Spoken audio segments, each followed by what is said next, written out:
Ayan, hindi nakatiis ay pinamuti na ang ubas sa backyard. Diba? Bibili sana ako kanina, naalaala ako. Ay, meron niya pala dito sa likod bahay. Binalik ko. Tingin yung tindera eh. Binalik ko. Sabi ko ay meron, sayang pa rin. Hello po, samahan niyo po ako at ako'y bibisitahin ko yung farm dito sa likod bahay. Tawa eh. Dito po, may farm ng ubas. Ayan, grapes. Doon sa likod bahay. Ayan. Ayan, ito po yung kusina nila ng mga caregiver dito sa baba. Ayan, ito po. May sarili ang caregiver na ref. Madaming bakante po dito. Ang dami po ditong bakanting room. Doon, ang daming room. Dami po. Dalawa, tatlo ang caregiver dito. Couple. Ako naman po ay nagpa-part-time lang. Ito may sarili silang CR. Ito yung ubas. Ayan po. At hinog na yung iba.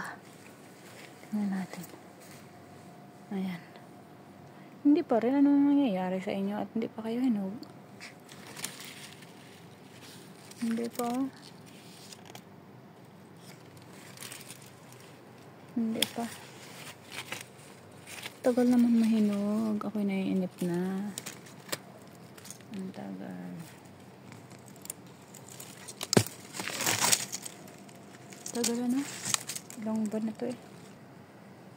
Kunin ko na to. Ang dami oh. Kunin ko na to. Ako'y nasasabik na.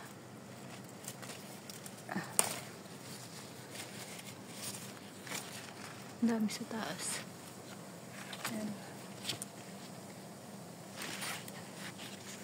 Ang dami. Yung dito sa ilalim, may nakita ko. Hindi, ay itim na. Nagugutom na ako. Hindi naman nasa nagugutom na. Sasabik na ako. Kakain ko lang. May merendahin ko. Sa ilalim pala may.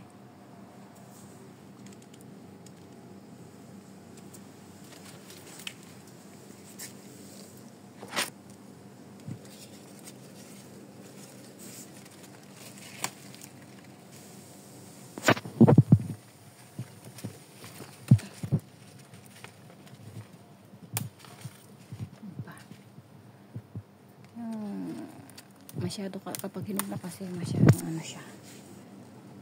Ayan, hindi nakatiis. Pinuti. Ayan. Tagal-tagal eh. Kapag hinog na kasi yung kapag maitim na siya, sobrang tamis. Eh, mas masaya. Tamis sobrang grabe. Kaya yan ang ginagawa ng iba eh. Pagka ano.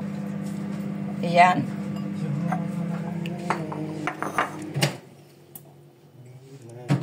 Ayan, hugas na po. Ayan, hugas na po.